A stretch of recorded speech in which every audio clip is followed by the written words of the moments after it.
This is Will Sinclair. You're listening to The Real Truth About You, and today we're going to be talking about Daisy Lowe and how her life might affect yours.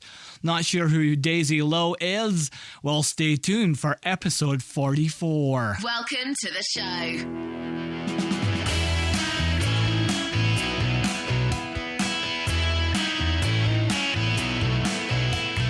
Well, like I said, my name is Will Sinclair,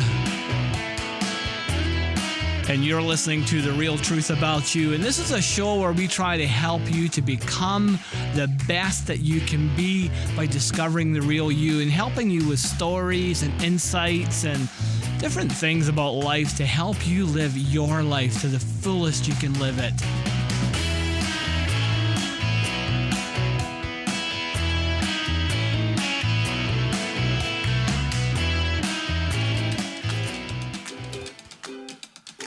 So it's great to be here, episode 44, and I'm actually back in the studio the last couple of weeks. At least I've been on the road for doctor's appointments and things like that. And I was actually trying to think of, okay, what am I going to talk about? Because I always tend to get to this position. I try to bring out my podcast on a Wednesday. I try to. I can't honestly say that I always do, but I try to bring it out on a Wednesday, which means I have to record it at least by Tuesday.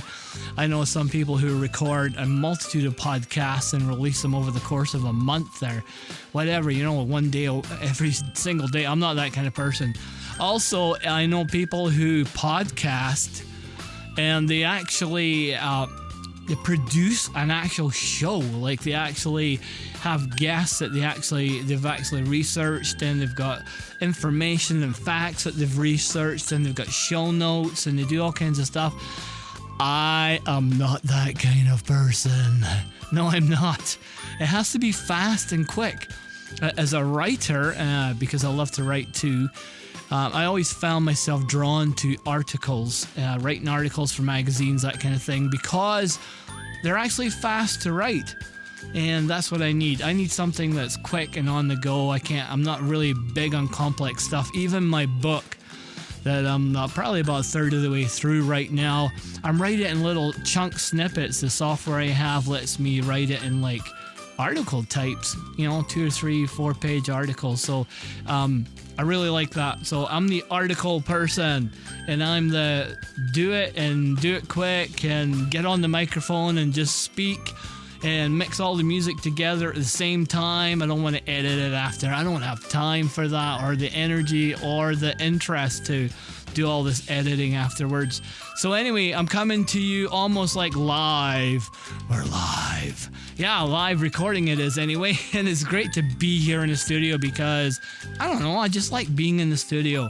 But anyway, so I am going to be talking to you about Daisy Lowe. Who's Daisy Lowe? Well, I was coming to the microphone, and like I just said, it has to be something. A lot of times it's on the spur of the moment. What am I going to say? What am I here for? Am I just doing a podcast to get a podcast out? Is there a message? Well, I am making myself available for a message. Right, I'm making myself available so that divinely, hopefully, there's a message that comes out of my mouth, from my heart, from God to you, whatever that message is. It could be something funny, it could be something that means something in your life. But I was sitting in my studio here, which is basically a 16 by 16 wooden cabin out in the bush behind our house, and I have a book here, and it's called Stories Behind Women of Extraordinary Faith. And I just got reading it, and it's like short stories of women who became famous and just doing something with their life. And so this is a story. I just opened it up, and I thought, wow, this seems to resonate with me. So I'm not going to read the story to you, of course, but I'm going to talk a little bit about it. You might hear me flicking pages. Here's the book right there. This is about Daisy Lowe. And Daisy Lowe was born in November the 30th, which is Halloween, 1860. So that's quite more than 100 160 years almost ago. So she was born quite a bit before me. I was born 1959. In case you're wondering, I'm 57 years old right now as I'm recording this. Anyway, she was born, Daisy Lowe was born as Juliet Daisy Gordon Lowe. And basically, she was born into wealth. She was like an aristocrat. She was living in London, England, when she was 41 years old, and her world started to crumble. She was born into affluence, and so she was a party girl. She loved to party. She loved to be involved with everybody, and she was a very socialite kind of person. And anyway, she got involved with this gentleman and got married to him. I'm thinking that's what happened anyway. I didn't quite catch that in the story, but she got married, and eventually he kind of cheated on her. They were in that party lifestyle, and he had a mistress on the side, and eventually he died. I think she was about 41 years old, and so she'd been through her life, partying through her life, and that kind of stuff. And he died, right? And that's the gist of it. And so all these people that she knew didn't really want to have anything to do with her, because the money that she'd brought into the relationship, remember, this is back in the early 1900s, late 1800s. Sad to say, but the women's rights weren't prevalent back then. And so whatever money she brought into the relationship, or however that worked, I'm not saying that I know everything that happened back then, because this is just a short story that I found that resonated with me. And but it all went into the relationship, into the marriage. And then when he died, he left her nothing. He basically left her nothing, and he'd left it all to his mistress. Right? And a great guy. He left it all to his mistress. And so she had to really fight in the courts to get anything. And then she had to fight in the courts just to keep the property that she had brought into her relationship. But anyway, she was at this point in her life, I think she was 41 years old, and everything was crumbling around her, right? Everything was crumbling around her. Her whole life had fallen apart. And she didn't know what to do. And she just did not know what to do. And she started looking at the Bible, and she started to look at Moses. And I mean, 41 years old back then, but she was probably getting on in years. And she started looking at like Moses and all those kind of people. And this is the Christian Bible I'm talking about. And she realized that there was a lot of people in the Bible, and a lot of women especially, who were doing amazing things when they're in their older age. And she found that even some of the callings that women or Moses and all that felt, some of them came in their older age. And she found herself, she just basically squandered her life away. And her life was centered on herself, and she realized that afterwards. And she was nearly deaf and childless, and she's American, right? She was an American living in England, and she found herself nearly deaf and childless and alone in a foreign country. And she was deserted by many of her British friends, and she was all but in depression. And then she met in 1911, right? She met Robert Baden-Powell. And for those of you who may or may not be familiar with Robert Baden-Powell, he became Lord, I think he became, or he was, I'm not sure, but he's known as Lord Baden-Powell. And he founded the Boy Scouts. He founded the Boy Scouts movement in England, and that helped young boys, progress into manhood, and show them camping skills, outdoor skills, and things that would help them to grow as human beings and give them every opportunity to do so. And then in the process, she found out that his sister Agnes was running a program, or developed what was a thing for girls, and it was called the Girl Guides. And I'm sure a lot of you have heard of the Girl Guides. And so anyway, she started to get really involved in this. And she ended up going, at some point she ended up saying, you know what, I'm taking off. I'm heading back to Savannah, where she was from in America. And she made a phone call to somebody and says, I've got something for everybody, right? For all the girls of America, for all the girls here in Savannah, and something for all the girls of America. And one of the things that she realized, because she was a very socialite type of person, very social kind of person. I mean, back then, if Facebook was around back then, you would know who she was because she'd be on all the time. But she knew how to mix with people. She knew how to mix with people. And she thought, you know what? This Girl Guides thing, this Girl Scouts, would be awesome if girls from all walks of life, regardless of their money status, whether they're wealthy, middle class, or they're poor because of lack of money, they can all learn from each other. That was her thing. They can all learn from each other.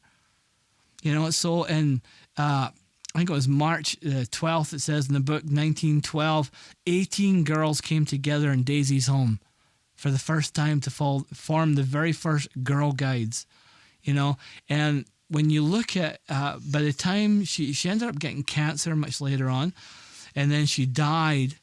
But by that time, you can hear me flicking the pages. By that time, it was January the 1st, 1927. She kept going and kept going, and then she basically, I'm kind of rambling here a little bit because I'm trying to pull the story together. There was over 100,000 girls who'd been affected by her decision to serve. And that's what she had found. She knew that one of the keys to happiness in life was that people, even though they had a rough life, they had learned how to serve through their faith. They learned how to serve others. And so that's what one of the founding things that Girl Guides and Scouts is formed on, is service. And that was one of the big things that this Daisy Lowe found in her life, was service. And this talk is not about service, but she died on January the 17th, holding a telegram from the organization she had founded in the States, the Girl Scouts. You're not only the first Girl Scout, you're the best Scout of them all. And she died holding that telegram, apparently. 100,000 other Scouts, at least, that were in her organization. And because she had made that decision. And the big thing is, I don't know how old you are as you're listening to this. I don't know how old you are. But sometimes we get to a point where we think that we're too old to do anything. We think that I'm getting past my prime. I might be in my 60s. Maybe you're in your 70s or older, right? And I'm only 57, right? But already I seem to, while people are younger, and I'm in organizations where I'm the chairperson. And while I see so many people underneath me and younger are, they're just right at it. They're into something. Their emails are flying back and forth. They're taking an idea and they're working with it and they're moving forward with it. Sometimes I'm at the point in my life where I just want to slow down. I just want to, right now anyway, today, I just want to slow down, smell the roses. I've done all that running around. But the thing is, I sit in my life and I go, what difference have I made to someone else? And I know I have. Right? And you probably have too. But sometimes I think to myself, how am I going to leave a legacy? How am I going to make a difference in the world? How am I going to make a difference in somebody else's life? Right? And I want to let you know that at this age, I'm only 57. I don't know how old you are. Or maybe you're only 18 or something like that. But you're never too young and you're never too old to make a change in your life. You're never too old to go and make a difference, to start something new. We used to call it reinventing yourself. You go out and you start something new. You become passionate about something you've learned about. You become passionate about helping somebody else to do something.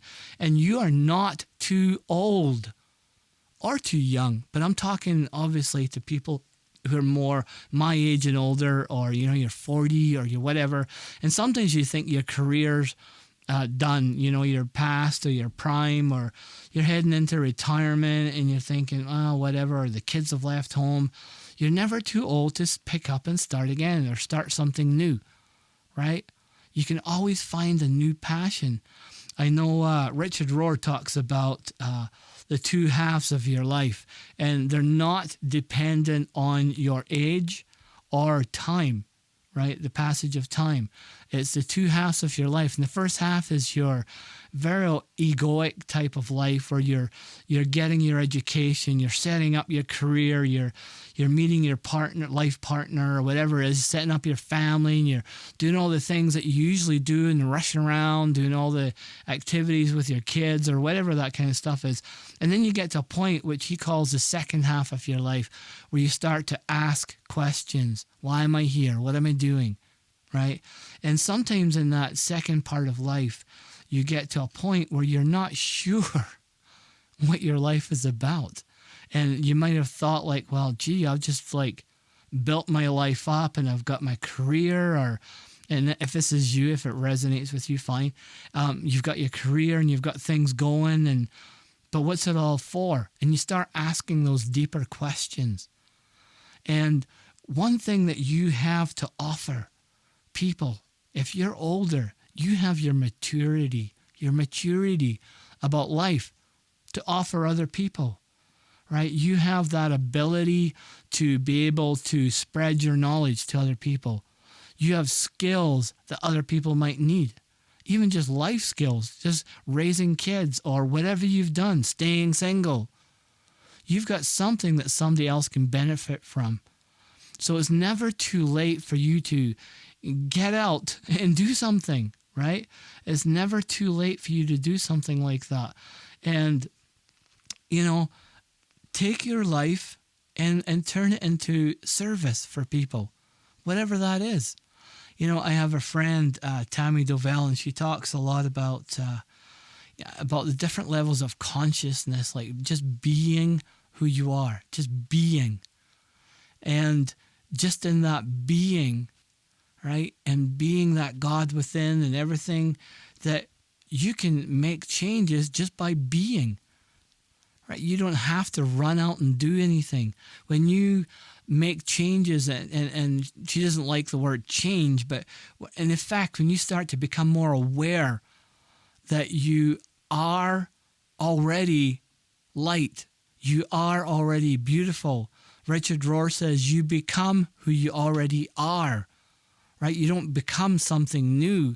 You already are beautiful. You already have light. You already have, if this is your language, you already have Jesus in you. You already have God in you. You already have the Holy Spirit within you, right? When you are created.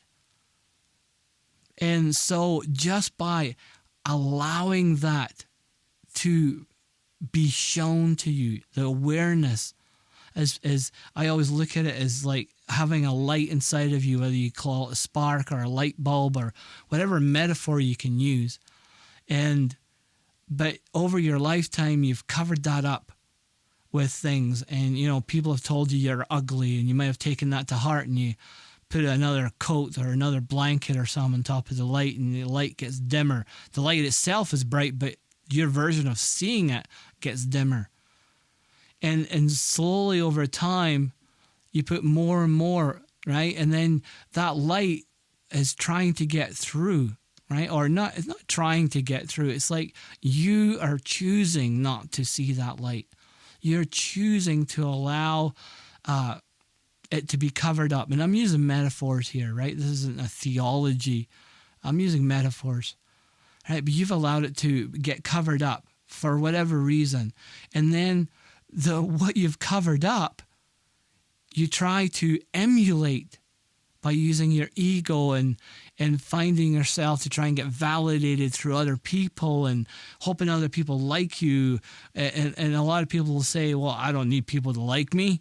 Everyone runs off my back. But really, you want people to see you as powerful. You want people to see you as a go-getter, a doer, right? I'm not one of those people who just sit back, right? That's all ego. That's all you're trying to emulate, that beauty and that light that's already in there. All you have to do is allow, right? Not do, but allow all those things that you've placed on top of that light to come off. And as they come into your awareness and as you allow the process of that to happen, and it is an allowing, it's not a things that you do, it's just you allowing it to happen, right? Allowing God to take that stuff and make it aware to you, and you look at it and you go, oh wow, I'm angry today, instead of living in that anger. But all these things, when you get down to that, you go into the depths, right? Deepak Chopra talks about that. It's about going down to the depths. And even Richard Rohr talks about that. It's not ascending to God. It's almost like a descending to God, deep within, right? And so all that stuff comes out. It transmutes into light, you might want to say, right? But anyway, the light starts to shine through more and more, and you become more and more of a light being as the darkness that's in there starts to transmute into light. St. Paul in the Christian Bible talks about that. Anything that's subjected to light has no choice but to transmute to light, right? When you walk into a dark room and you flick on that light switch, is there still dark? No, it's light. Wherever the light is, the darkness transmutes into light. And it's the same with your life. It's the same thing. You cannot push out darkness with darkness. You cannot push out hate with hate. You cannot push out anger with anger. Only light can do that. Only love can do that. And love and light are essentially the same. So when you allow this transformation in you, right? Remember, it's not really a change. You seem to change in direction, or you seem to change your attitude, right? But really what's happening is you're becoming more of what you already were and are, right? Like I talk about, a little baby comes out pure, comes out totally pure, no judgments, no anything, and just sees life and responds and lives in life. And that's what we have to get back to, in that purity of light living. But that in itself transforms all those around you. If you are a light being, right, which you are, but other people can see that light, they see something in your eyes that's different. They talk to you and they listen to you, and there's something in the way you're saying something. It's not just what you're saying, but it's like how you're saying it. And that's the thing that transforms and changes people. I'm just using metaphors and language because how can you, words, how can you describe what's undescribable, right? So we just do our best with choices of words. But anyway, so even at that point, you're never too old to make that decision to allow this process to happen. Yeah, I want to be like that. Yeah, I want to be a person that walks into somebody's life and they are transformed. There's something about them that changes because I'm there. There's a song called This is Holy Ground. You're walking on holy ground, right? Because when the Lord is present, where you walk is holy, and God is present in you. Your divine is present in you. We talk about, even I'm a Christian, right? We talk about it all the time. We say the Holy Spirit within us, Jesus in us. We say it all, we sing about it. I just listened to some worship songs and they talk about it, yet sometimes we don't believe it.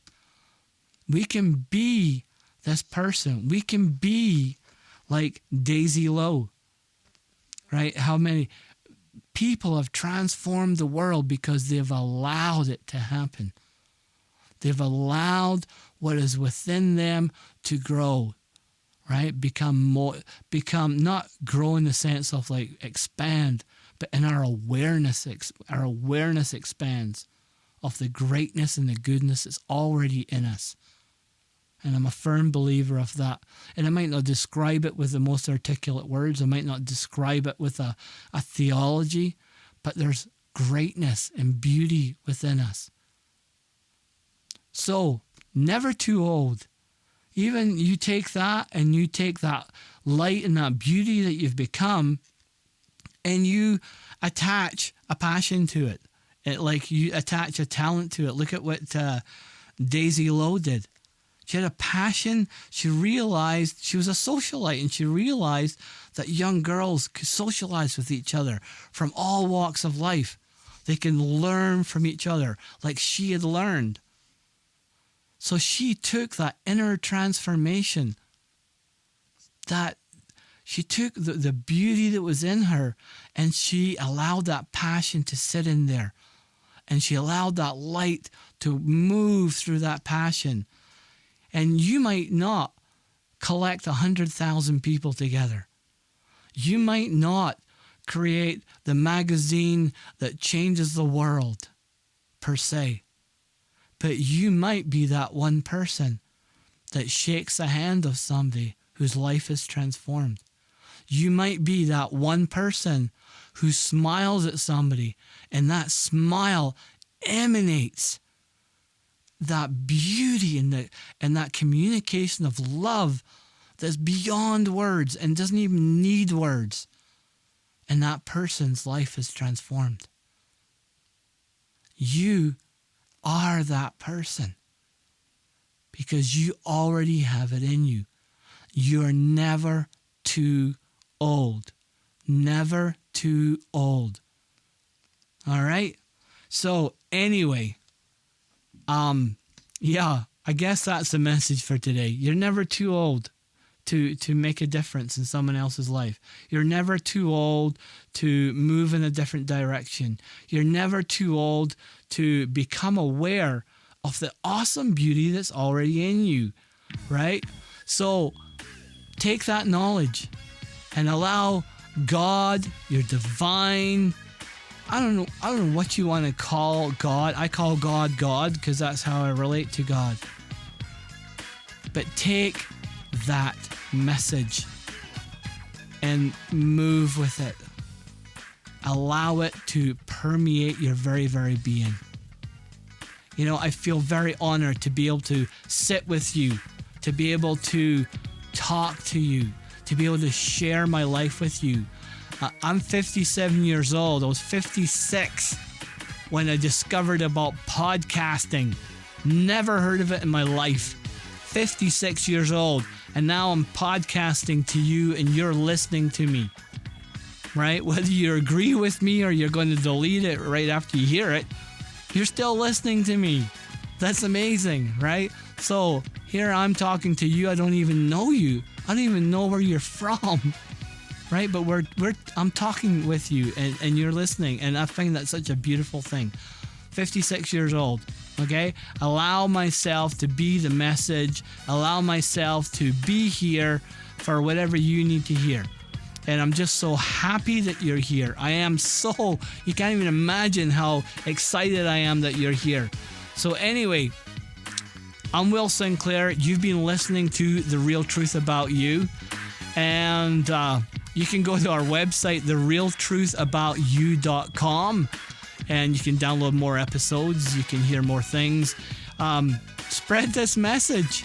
If you know somebody who needs to hear this message, do us a favor and forward it to them. You can download it or whatever you got to do, or just give them the link, therealtruthaboutyou.com. If you're on iTunes or whatever, just share it. Would you mind? Thank you. I really appreciate that. And anyway, so it's been great to be with you today. And you've been listening to The Real Truth About You. Contact us on our website. Download some resources, some recipes, that kind of stuff. Love you tons. And you are a blessing to me just by being here. And remember, you absolutely rock.